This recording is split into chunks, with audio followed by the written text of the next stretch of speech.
Hay en la vida cristiana, en la vida de fe, dos promesas fundamentales en la experiencia de Dios. ¿Cuáles son esas dos promesas? La primera y la segunda, ¿cierto? La promesa a partir de la cruz, obviamente, la promesa de que Jesús viene por segunda vez. Esa es una promesa fundamental, orientadora. El domingo pasado nos reuníamos aquí para celebrar la Eucaristía, la cena, y el texto que leíamos de 1 Corintios afirma: cada vez que ustedes hagan este acto, la muerte del Señor anuncian hasta que Él venga. Él viene. ¿Cuántos lo esperan? Esa es una promesa fundamental que orienta la vida.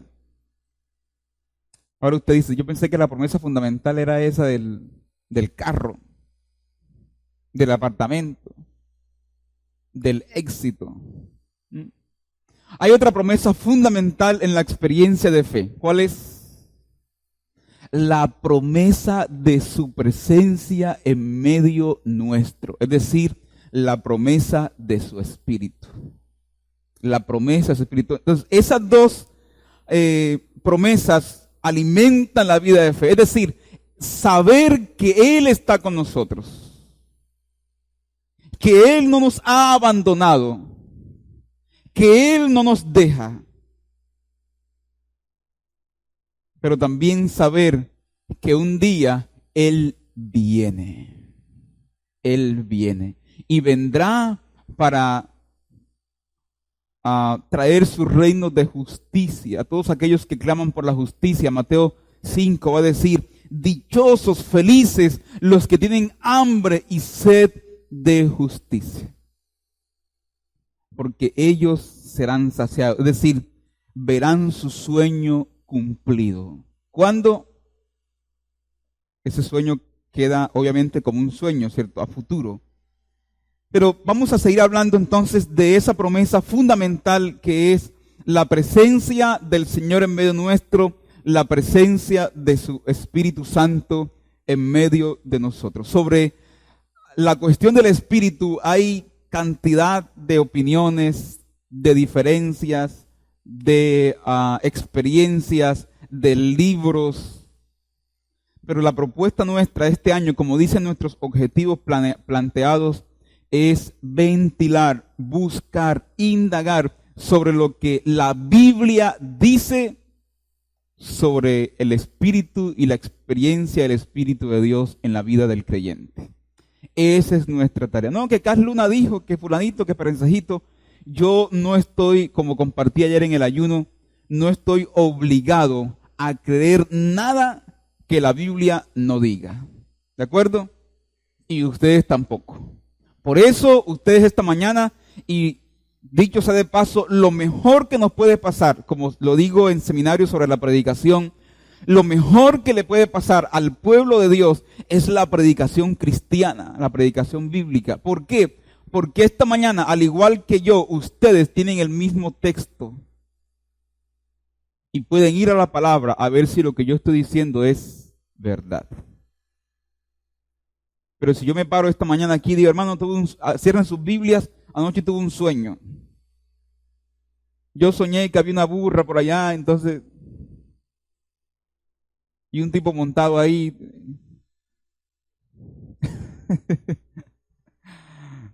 Ustedes no pueden confirmar eso. Dios puede hablar a través de sueños, claro, pero ¿quién puede confirmar eso que pasó en el terreno de lo privado?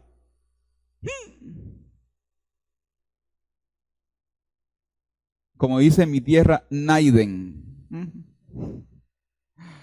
Vamos a hablar de la experiencia del Espíritu, de por lo menos cuatro aspectos del Espíritu en el discurso de Jesús en Juan 13, 14, 15, 16 y 17. O sea que esto va para largo, hermano. Juan 13, 14, 15, 16, 17, 5 capítulos, es el discurso de Jesús o el discurso que Jesús da a sus discípulos antes de morir. Y ahí hay algunos rasgos del Espíritu, eso que se llama el Consolador, el Espíritu de verdad. Dos nombres para hablar del Espíritu. Pero vamos a tomar como texto base y fundamental el texto que aparece en cartelera. Juan 15, 18 al 27. Vamos a leer hasta el 27 por ahora. Juan 15, 18 al 27.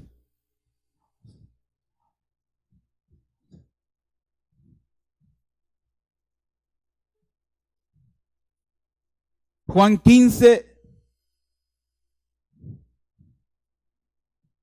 18 al 27. ¿Están todos allí? Dice así: si el mundo os aborrece, sabed que a mí me ha aborrecido antes que a vosotros. Es decir, no sería una novedad. Si fueres del mundo, el mundo los amaría lo suyo. Pero ya no sois del mundo, sino que yo os elegí del mundo. Por eso el mundo os aborrece. Acordaos de la palabra que yo os he dicho: el siervo no es mayor que su señor.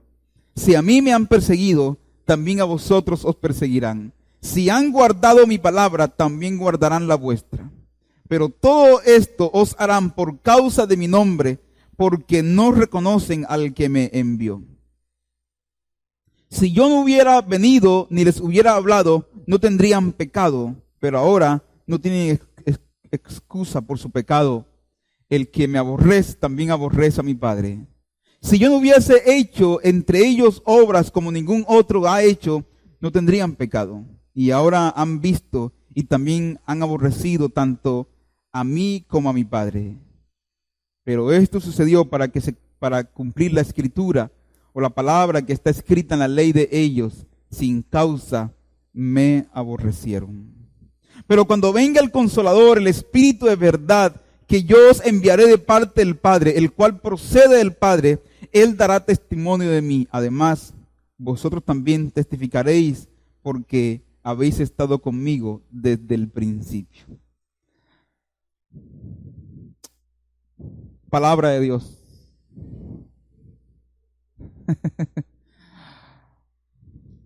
Que el Señor ilumine, hermano, esta mañana con su palabra. Como decía, este es un texto lema fundamental para esta reflexión esta mañana, pero vamos a hablar por lo menos de cuatro aspectos, cuatro dimensiones del Espíritu en este discurso de Jesús. Anote, por favor, si están tomando notas. Primero, en este discurso de Jesús, el Espíritu tiene una dimensión psicológica. ¿Escucharon eso? En este discurso de Jesús, el Espíritu, o se habla del Espíritu en una dimensión psicológica. Y lea conmigo, por favor, Juan 14, 18.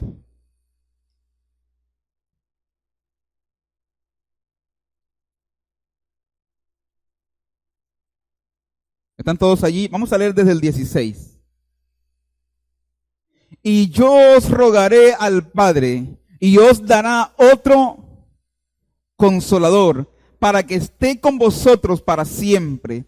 Este es el Espíritu de verdad, a quien el mundo no puede recibir, porque no lo ve ni lo conoce.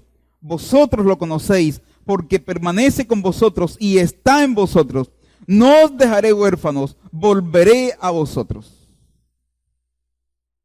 Ahí está la primera dimensión en el discurso. Recuerden el diálogo de Jesús con Nicodemo en Juan capítulo 3. Nicodemo era un teólogo, un maestro de la ley. Por eso Jesús le dice: ¿eres tú maestro de teología y no sabes el ABC? Y le da el plop de Condorito cuando oye hablar del Espíritu. ¿Y cómo es esto? ¿Y cómo se come esto?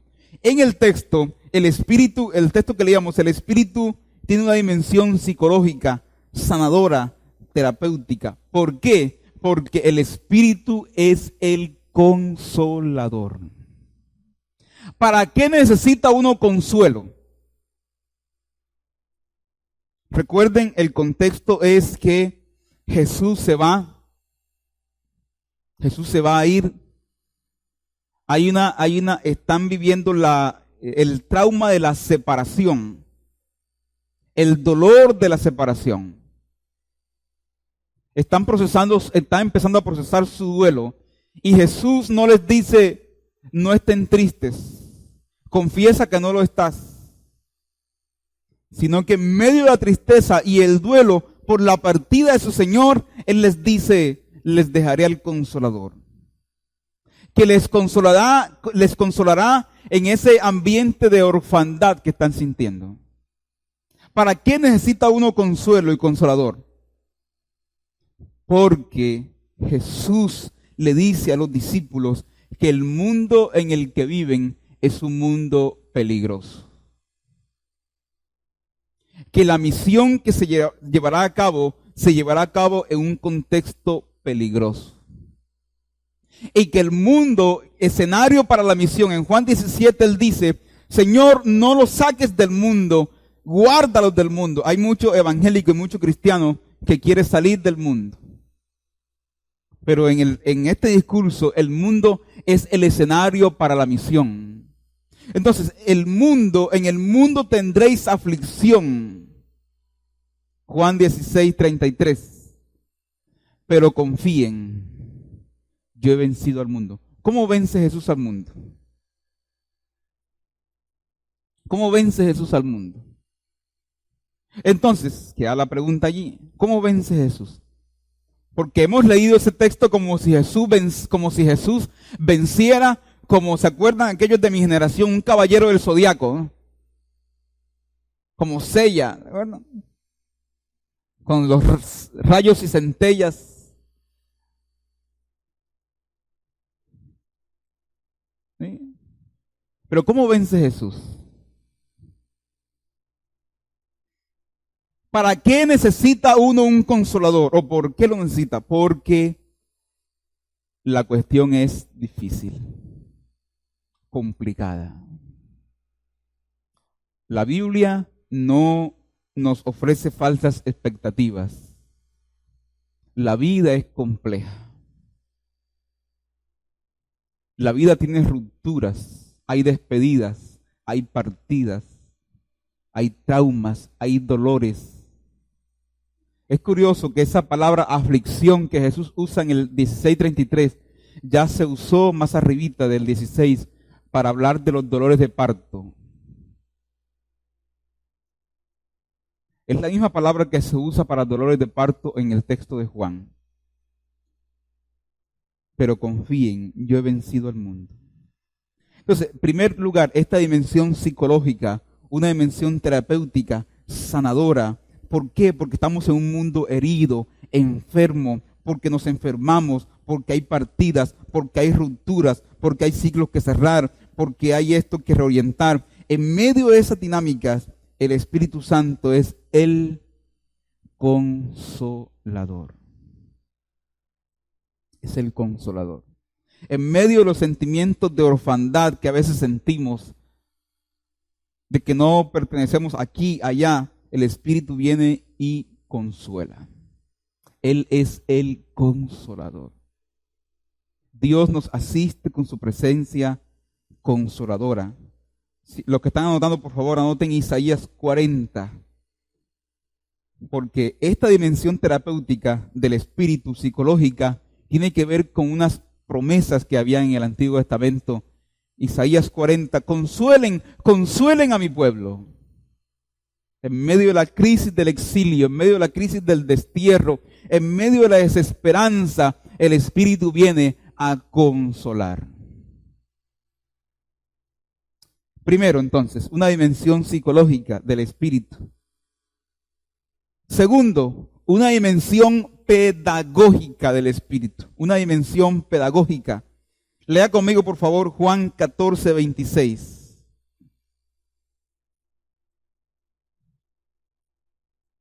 ¿Están allí? Juan 14:26. Pero el Consolador, el Espíritu Santo, que el Padre enviará en mi nombre, Él os enseñará todas las cosas y os hará recordar todo lo que yo os he dicho. Entonces, en segundo lugar, el Espíritu aquí en este discurso tiene una dimensión pedagógica, o se le ve con una dimensión pedagógica, docente. El Espíritu enseña. El Espíritu enseña. El Espíritu trae a memoria las palabras ¿de quién? De Cristo. La iglesia no inventa el mensaje. El predicador no se inventa el mensaje. ¿De acuerdo? Es más, la iglesia está llamada a mirar con sospecha, con recelo, todo aquel mover del Espíritu que no apunta a la cruz de Cristo. ¿De acuerdo? Todo mover del Espíritu que no apunta a formar el carácter de Cristo en nosotros, a recordar las palabras de Jesús, a hablar de Cristo, a llevarnos a la cruz, a la obediencia, al quebrantamiento, debe mirarse con sospecha. Juan va a decir, el mismo Juan va a decir en su primera carta, hijitos, no crean a todo espíritu. Uno de los grandes pecados de la iglesia hoy, hermanos, es su credulidad ingenua. Es decir, la carencia de un espíritu crítico, no criticón, crítico. La carencia de las capacidades para discernir lo que es bueno y lo que es malo, lo que es blanco y lo que es negro, lo que es del espíritu y lo que no es del espíritu, porque hay ausencia de palabra. Pero no que hoy estamos aquí, mañana allá, mañana por allá, mañana. Porque como dijo Pablo en Efesios, somos como niños, llevados por cualquier viento de doctrina.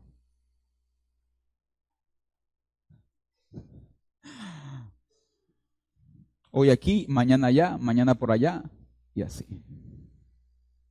Como dijo Jaime Garzón, la sociedad colombiana tiene mente de gallina. Así como decía Jaime Garzón las cosas, ¿no? Ante cualquier ruido, salen corriendo en cualquier dirección. Dile que está a tu lado. Que el Señor te bendiga, hermano. No le digas que tiene mente gallina, ¿no? Entonces, el Espíritu es la memoria de la iglesia. ¿Memoria de qué? ¿Qué es lo que el Espíritu viene a recordar? A recordarnos las palabras de Jesús, que sí, es cierto, las actualiza hoy, nos ayuda a interpretarlas y aplicarlas hoy, pero son las mismas palabras. Yo no invento un mensaje. Si usted viene aquí el domingo a escuchar algo nuevo, se equivocó. Pero el pastor no, siempre la Biblia. Y entonces. Mi responsabilidad aquí en otra parte es predicar este texto.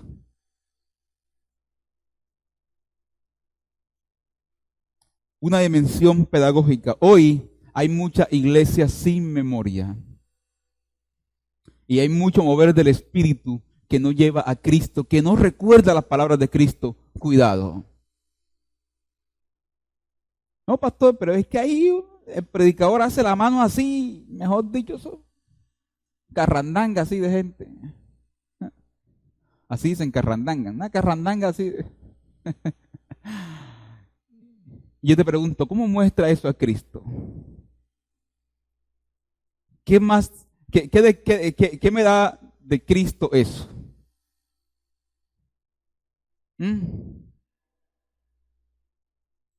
O sea, que cuando uno se levanta ahí, ¿qué ha aprendido del Señor?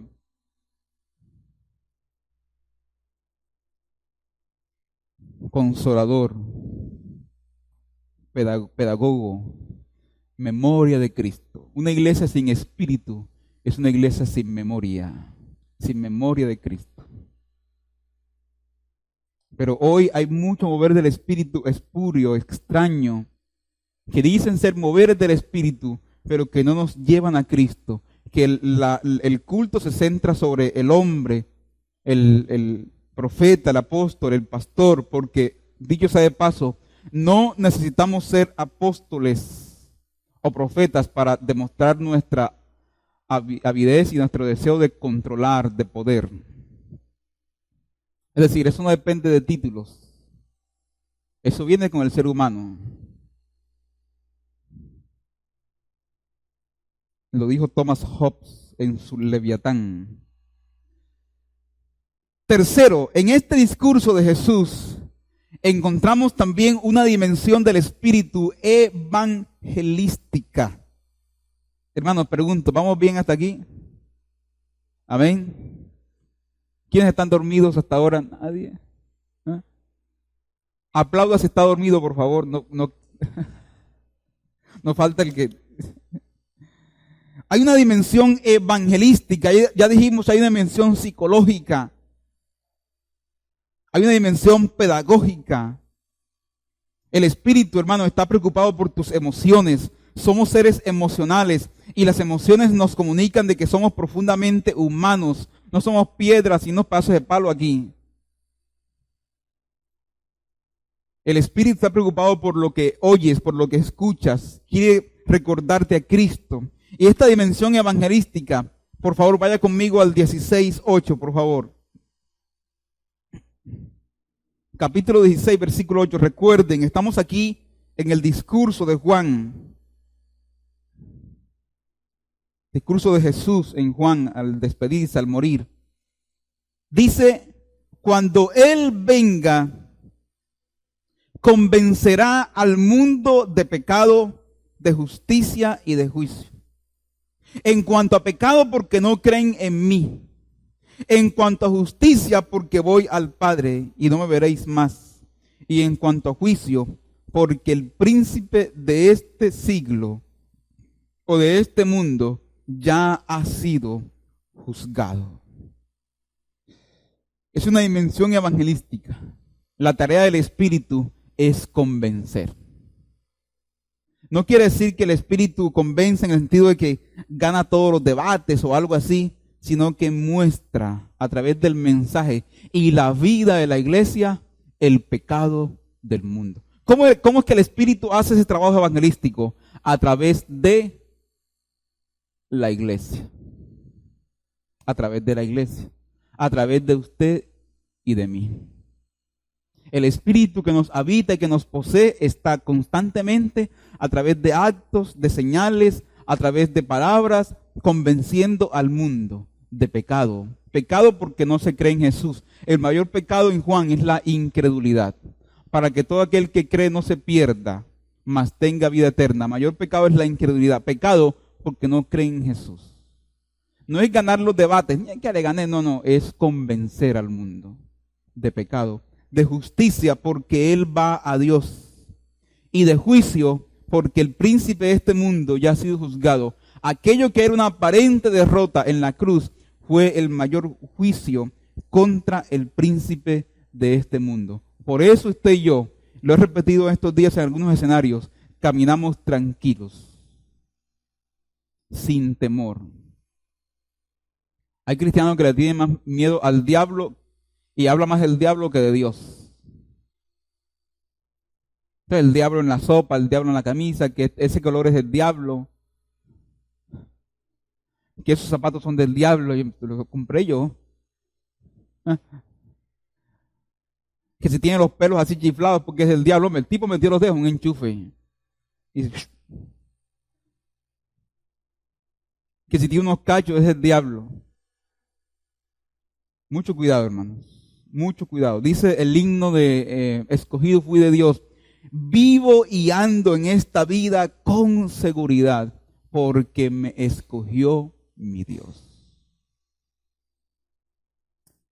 La labor evangelística, el Espíritu convence. No es de nosotros convencer, es del Espíritu. Los que son más viejitos aquí se acuerdan de aquellas campañas evangelísticas donde el predicador hacía fuerza para que la gente se convirtiera y hasta tumbaba a la gente. Miren, pasen acá. Y cuando estaban enfrente hacían una oración. Ustedes han recibido al Señor. La gente se quedaba así. ¿Yo qué? ¿Cuándo? ¿Dónde? ¿Cuándo? ¿Qué? Como la gaga de Dan Gonset. Eso no es tu tarea. El Espíritu es el que convence. Tu tarea es comunicar. Te voy a contar hasta 3. 1, 2, y llegaban como hasta 9. Entonces, ¿qué tal que usted salga aquí y lo atropella un carro? Lo atropella un carro ahí en la cebra y muere. ¿Hacia dónde va? Claro, la gente, que la verdad. Pero teníamos mucha gente en la iglesia que no amaba a Dios, sino que tenía miedo del infierno. La dimensión evangelística, el Espíritu convence al mundo de pecado. Ahora miren este detallazo de Dios. Miren este detallazo de Dios. En el capítulo 15 está el tema de la permanencia. Eso que estudiábamos el lunes 20 de julio. No a la independencia. Porque separados de mí nada podéis hacer. Ya habló de la dependencia y del amor. Versículo 17 del 15 termina así. El versículo 17 del 15 dice así: esto os mando, que os améis unos a otros. Pero inmediatamente pasa del amor comunitario al odio mundano. Del amor comunitario, versículo 18, si el mundo os aborrece, el texto pasa del amor al odio. Pero ese no es el detalle de Dios. El detalle de Dios es que ante el odio del mundo, que fue capaz de crucificar a su Hijo, Dios responde con su presencia. O sea, ¿cuál es la respuesta de Dios al odio del mundo? Su Espíritu. Su Espíritu. ¿Sí? ¿La pillaron? El mundo les va a odiar, pero yo les he dado mi Espíritu para que convenzan al mundo de su error. No dice, respondan ustedes de la misma manera. Es que yo tengo mi orgullo también. Si el mundo se aborrece, pero yo les he dado mi Espíritu para convencer al mundo. Qué detallazo del Señor. Ante un mundo que lo aborrece, Él responde con amor y con su presencia. Porque Dios no quiere que nadie se pierda. No quiere que nadie se pierda. Esa es la dimensión evangelística. El texto va del amor al odio y del odio a la presencia. Ustedes me aborrecen, dice el Señor, aquí tienen mi presencia para convencerles de que estaban equivocados. Y aquí estamos esta mañana. Todos los que estamos aquí esta mañana, un día, de una u otra manera, aborrecimos al Señor, la iglesia. No sabíamos, pero nos envió su Espíritu y nos convenció y nos trajo luz y aquí estamos. Amén. Y en cuarto lugar, hay una dimensión cristológica del Espíritu, una dimensión cristológica en este discurso, es decir, cristológica referente a Cristo. Ya dijimos psicológica, pedagógica, evangelística y cristológica. El 16, 13 al 15. Y cuando venga el Espíritu de verdad, noten que hay 3 nombres que hasta ahora se le han dado al Espíritu en este discurso. ¿Cuáles son? Consolador, Espíritu de verdad y Espíritu Santo, ¿cierto? ¿Por qué es el Espíritu de verdad? Porque Él está comprometido con un proyecto.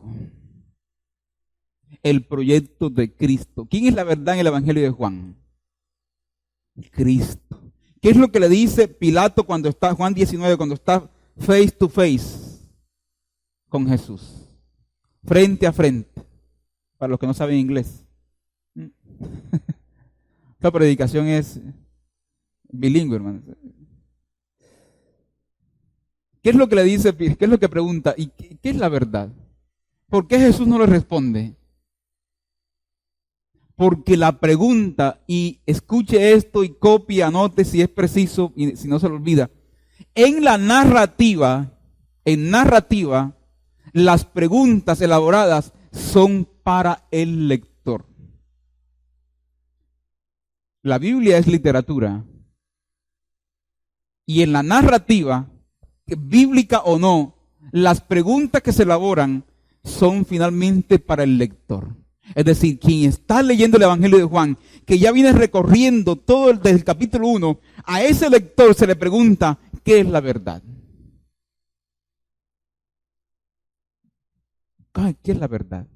Y usted debe elaborar su conclusión a la luz de lo que ya ha leído. Amén. La verdad es Jesús. Por eso es el Espíritu de verdad, porque Él está comprometido con un proyecto, el proyecto de Jesús. Él no está comprometido con nada más.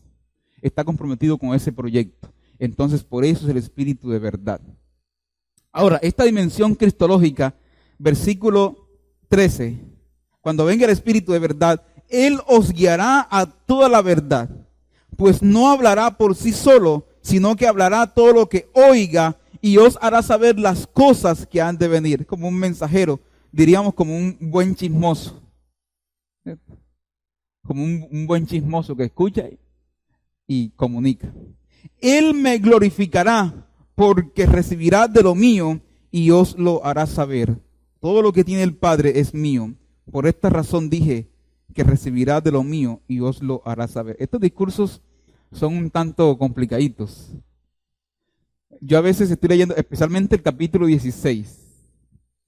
Cuando leo el capítulo 16, me parece estar escuchando una entrevista de Antanas Mockus.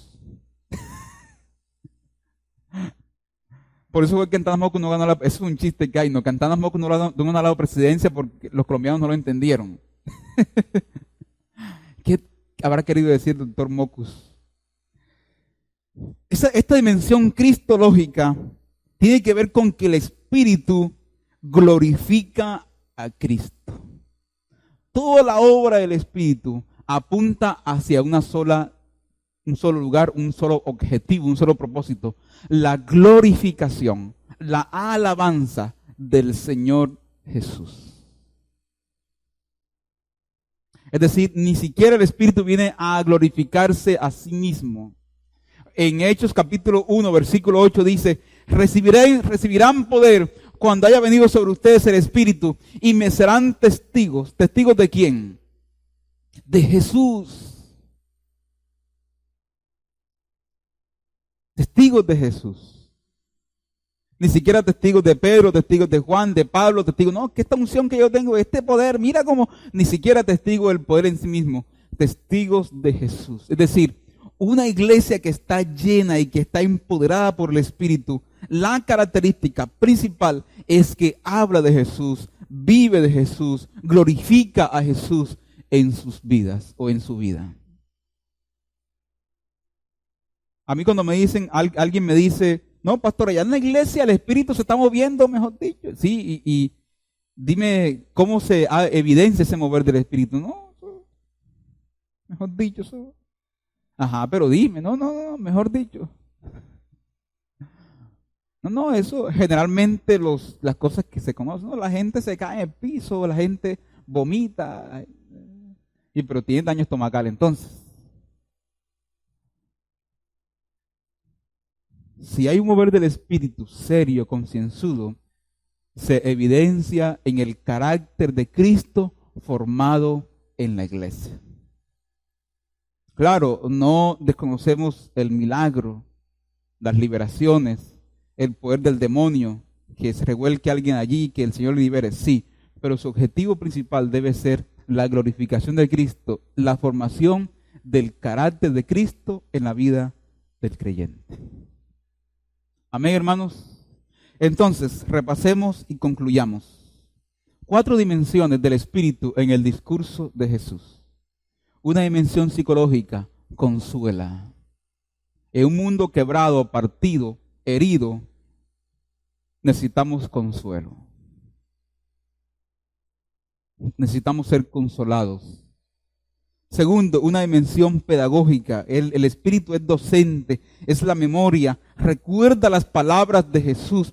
Eso es lo que hacemos los domingos aquí en este púlpito, el martes, el sábado. Recordamos las palabras de Jesús, abrimos la palabra y predicamos la palabra. Son las palabras de Jesús. Y su presencia está en donde hay palabra.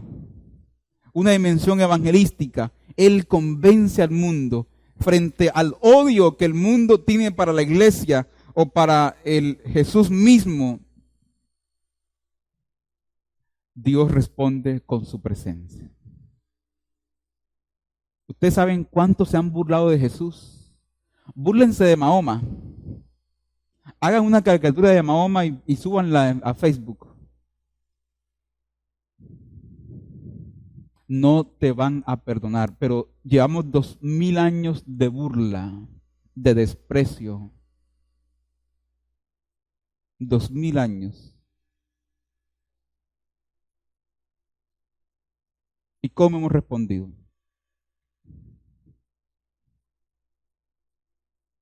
Aquí estamos, mostrando la presencia y el amor de Dios para los demás. Se burlan de la familia, se burlan del matrimonio, se burlan de la fe, se burlan de Dios, se burlan de Cristo. La misma casa editora de Charlie Hebdo, la revista francesa, también no solamente se burla de Mahoma, se burla de la fe cristiana, y nadie ha levantado hasta ahora un revólver, un fusil contra ellos. Porque recordamos las palabras de Jesús en la cruz: Señor, perdónalos. Porque no hay nada más degradante que nos lleve a la locura que el pecado. Ellos no saben lo que hacen. El pecado y la agresión es una forma de expresar nuestra locura. Una dimensión evangelística convence al mundo. Una dimensión cristológica glorifica a Cristo. Terminamos en el 16:33, por favor.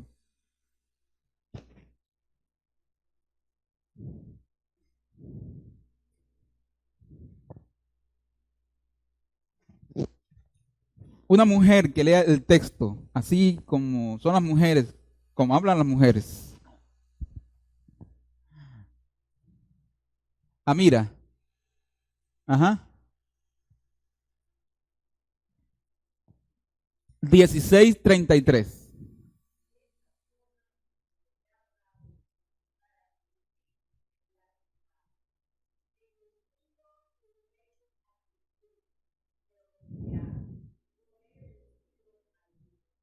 Amén. El texto cierra con una invitación a la confianza. A la confianza. No cierra con un pare de sufrir. Cierra con un no dejes de confiar. No dejes de confiar. En el mundo vas a tener aflicción. Es una advertencia.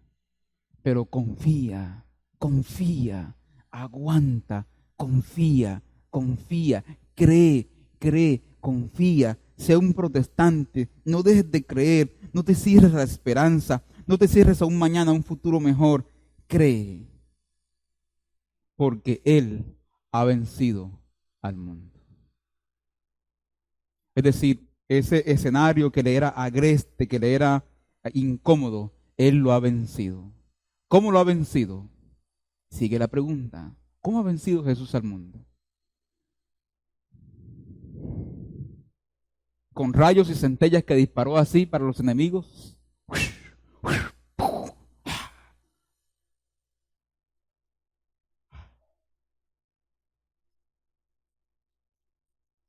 No. Venció mostrando una lógica distinta frente al agravio, frente al poder, frente a la persecución. Venció desde el servicio, desde la lógica del amor. Ahí venció. Venció porque no se dejó vencer por las propuestas mundanas de poder. Venció porque no se dejó vencer por las propuestas mundanas de paz. Mi paz os dejo, la paz os doy. ¿Usted cree que esas palabras son gratis? Por favor, Roma había impuesto la paz sobre todo el imperio, sobre la fuerza de las armas. Jesús no está hablándole aquí a ellos porque que son almas etéreas y que no saben. Hay una cuestión política aquí. Lo que Jesús está diciendo es: yo no doy la paz como Roma, Yo no me impongo por la fuerza de las armas, sino por la fuerza del perdón, del servicio. Así venció Jesús. Para otros es una aparente derrota. Pero todos estos movimientos que inspiraron a Martin Luther King en Norteamérica, por ejemplo, de la resistencia pacífica, a Gandhi en la India, por ejemplo. Que el Señor nos ayude, hermanos, que su Espíritu nos visite. Terminemos cantando lo que cantamos cuando empezamos este tiempo. Espíritu Santo, yo te necesito. Tú eres mi fuerza, tú eres mi ayuda. Espíritu Santo, ven a este lugar. Si usted esta mañana necesita consuelo, que usted pueda percibir al Señor, al Espíritu que le visite con consuelo. Si usted esta mañana necesita ser orientado, usted pueda sentir la labor, percibir la labor docente del Espíritu. Ábrase, diga, el Espíritu Santo, enséñame a Cristo, como cantamos a veces. Revélame a Cristo, Espíritu Santo. Si usted ha dejado de comunicar la fe, pida al Espíritu que le empodere para convencer a otros, para responder de una manera distinta. Si usted ha dejado de glorificar a Cristo con actitudes, esta mañana pídale al Señor: Señor, quiero glorificarte con mi vida. Quiero glorificarte con mi vida. Que el Espíritu traiga sanidad, consuelo, ánimo, aliento. Espíritu Santo, yo te necesito. Manda tu fuego. Levante sus manos al cielo. Espíritu Santo, solo anhelo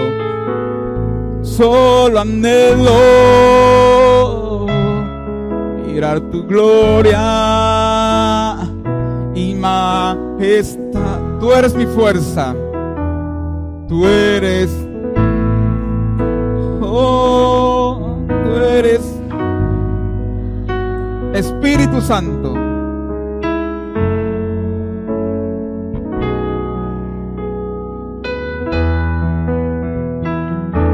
Tú eres mi fuerza, tú eres mi ayuda. Espíritu Santo,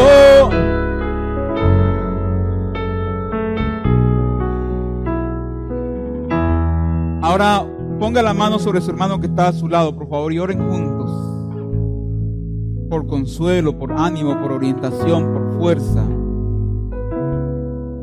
Que esa mano que se posa o que te agarra allí sea señal de la asistencia del Espíritu sobre esta comunidad. Que esta mañana confiese al Espíritu de verdad, el Espíritu Consolador. Ven Espíritu Santo de Dios. Ven sobre nosotros. Trae consuelo, Señor, trae ánimo, trae aliento. Señor, en medio de una realidad eclesiástica tan compleja, donde se venden ofertas del Espíritu, de esta espiritualidad a la carta que hay en la ciudad, ayúdanos a mantenernos. Que el Espíritu sea la memoria de la iglesia. Por favor, Señor, te lo pedimos. Espíritu Santo, ven a este lugar. Dile, tú eres mi fuerza. Tú eres mi fuerza. Tú eres mi ayuda. Espíritu Santo, ven a este lugar. Tú eres mi fuerza. Tú eres mi fuerza. Tú eres mi ayuda. Mi ayuda. Espíritu Santo, ven a este lugar. Espíritu Santo,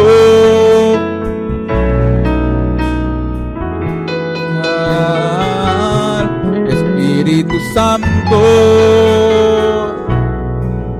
Ahora, ore conmigo por esta ciudad, por favor. Padre, pedimos por Cartagena.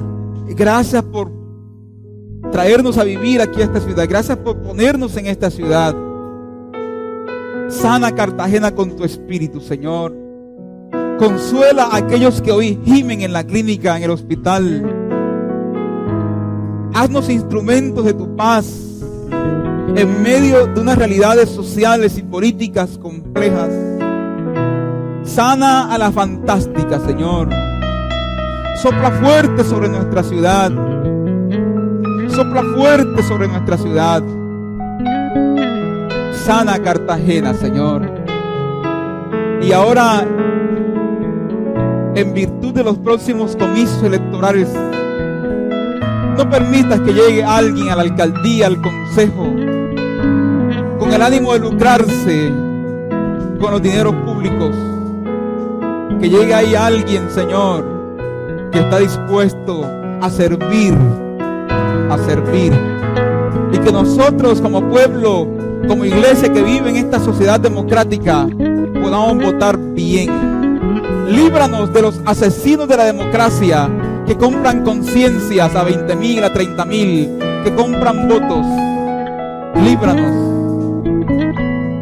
Bendice a Cartagena, Señor. Bendice a esta ciudad. En el nombre de Jesús, nuestro Señor. Amén. Amén. Que el Señor les continúe bendiciendo, hermanos.